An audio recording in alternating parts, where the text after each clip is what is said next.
Hi friends, welcome to Meena Samayal.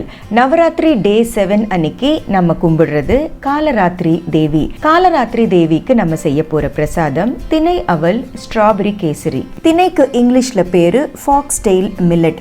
High in protein அப்படின்ட்டு சொல்லலாம். Calcium ரிச்சா இருக்கிறதுனால phone ஸ்ட்ரெங்த்துக்கும் teeth ஸ்ட்ரெங்த்துக்கும் ரொம்பவே நல்லதுங்க.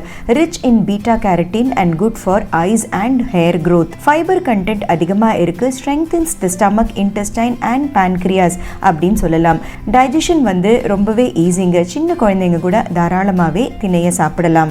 ஸோ வாங்க திணை அவல் ஸ்ட்ராபெரி கேசரி எப்படி செய்கிறது அப்படிங்கிறத பார்ப்போம். ஒரு கப் திணை அவலை ஒரு பவுலில் சேர்த்துக்கிட்டு நல்ல ட்ரிங்கிங் வாட்டராக நல்லா அழுத்தமாக ப்ரெஸ் பண்ணிவிட்டு வாஷ் பண்ணிக்கலாம்.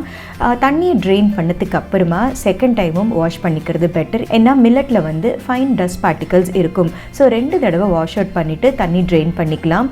அவலை ஊற வைக்கிறதுக்கு எக்ஸ்ட்ரா தண்ணி தேவைப்படாது. வாஷ் பண்ண தண்ணியே போதுமானது. ஒரு லிட்டால் க்ளோஸ் பண்ணிவிட்டு ஒரு 10 மினிட்ஸ் ரெஸ்டிங் டைம் கொடுக்கலாம். இந்த ரெசிபிக்கு நான் சூஸ் பண்ண ஃப்ரூட் ஸ்ட்ராபெரி. நல்ல பழுத்த ஸ்ட்ராபெரியாக எடுத்துக்கோங்க. அந்த லீஃப் ஷூட்டை ட்ரிம் பண்ணிவிட்டு ஸ்ட்ராபெரியை ஃபைனாக சாப் பண்ணிக்கலாம். ஸ்ட்ராபெரியில் நிறைய anti oxidants and vitamin C content இருக்குது. ஸ்ட்ராபெரியை கன்சியூம் பண்ணும்போது நம்மளுடைய இம்யூனிட்டி சிஸ்டமை பூஸ்ட் பண்ணுறதையும் தாண்டி நம்மளை சுற்றி இருக்கிற ஜெர்ம்ஸ்லேருந்து நல்லாவே ப்ரொடெக்ட் பண்ணும். இந்த ரெசிபிக்கு நான் சூஸ் பண்ண ஸ்வீட்னர் பாம் கேண்டி, அதாவது பனை கற்கண்டு. ஒரு பங்கு அவளுக்கு ஒரு பங்கு ஸ்வீட்னர் எடுத்திருக்கேன். தேவையான அளவு தண்ணி விட்டு நல்லா கொதிக்க விடலாம். கற்கண்டு நல்லா கரையட்டும். கரைஞ்சதுக்கு அப்புறமா ஸ்விட்ச் ஆஃப் பண்ணிவிட்டு ஒரு ஸ்ட்ரெயினரால் ஃபில்டர் பண்ணிக்கலாம். இம்ப்யூரிட்டிஸ் ஏதாவது இருந்தால் ஃபில்டர் ஆகிடும் பாருங்கள். ஒரு பேனில் ஒரு டேபிள் ஸ்பூன் அளவு நெய் சேர்த்து இதுக்கு நான் சூஸ் பண்ண நட்டு கேஷ்யூ நட்ஸ் கோல்டன் ப்ரௌனாக வறுத்ததுக்கு அப்புறமா ஒரு பவுலில் ட்ரான்ஸ்ஃபர் பண்ணிக்கலாம். அதே பேனில் ஃபைன்லி சாப்ட் ஸ்ட்ராபெரிஸை சேர்த்து நல்லா வதக்கிக்கலாம். ஸ்ட்ராபெரி லைட் புளிப்பு இருந்ததுனால தான் நான் 1:1 ஸ்வீட்னர் சேர்த்துருக்கேன்.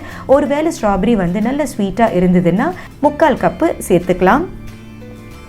ஸ்ட்ராபெரி நல்ல நிறம் மாறி சாஃப்ட் ஆனதுக்கு அப்புறமா நம்ம கொதிச்சு வச்சுருக்கிற கேண்டி சிரப்பை ஊற்றிடலாம். சுகர் சிரப்போடு சேர்த்து ஸ்ட்ராபெரி நல்லா குக் ஆகிட்டு நல்ல ஒரு சாசி டெக்ஸ்டருக்கு வந்ததுக்கு அப்புறமா ஊற வச்ச திணை அவலை சேர்த்துட்டு நல்லா ஸ்டியர் பண்ணி விடலாம். ஊற வச்ச அவல் ரொம்ப லேசாக ரொம்ப ஃப்ளேக்கியாக இருந்ததுனால ரொம்பவே நல்லா பிளெண்ட் ஆச்சுங்க. அண்ட் ஸ்ட்ராபெரி அண்ட் திணை ரொம்ப ரொம்ப நல்லா இருந்தது. அந்த காம்பினேஷன் ஸ்ட்ராபெரியில் இருக்கிற அந்த சீட்ஸ் இருக்கும் பார்த்தீங்களா, அது சாப்பிடும்போது கடிப்படும்போது ரொம்ப ரொம்ப டேஸ்டியாக இருந்தது.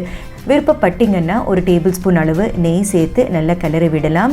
நெய் சேர்த்து கிளறினதுக்கு அப்புறமா நல்ல கிளாஸியாக நல்லா ஷைனிங்காக இருக்க பாருங்கள் நம்மளுடைய அவல் கேசரி.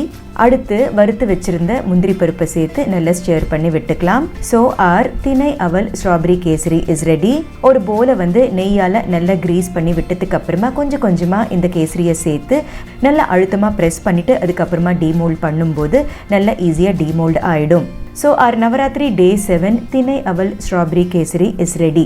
இந்த ரெசிபியை கண்டிப்பாக உங்களுக்கு ரொம்பவே பிடிச்சிருக்குன்னு நினைக்கிறேன். நீங்களும் ட்ரை பண்ணி பாருங்கள்.